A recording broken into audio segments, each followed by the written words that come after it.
कर्पूरगौरं करुणावतारं संसारसारं भुजगेन्द्रहारं सदा वसन्तं विद्यारविन्दे भवं भवानी सहितं नमामि। मन्दारमाला कलितालकाये कपालमालाङ्कितसुन्दराय दिगम्बराय च दिगम्बराय नमः शिवाय च नमः शिवाय। खालिंगोटांगण मंदिर चरण डोळ्यान पाहिन रूप तुझे प्रेमे अलिंगिन आनंदी पूजिन भावे ओवाय न म्हणे मम।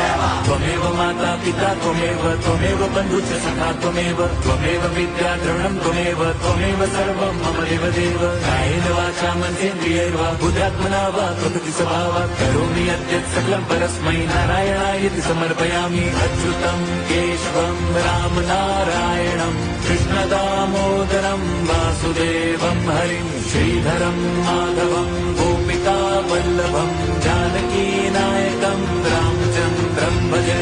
हरे राम राम राम हरे हरे, हरे कृष्ण हरे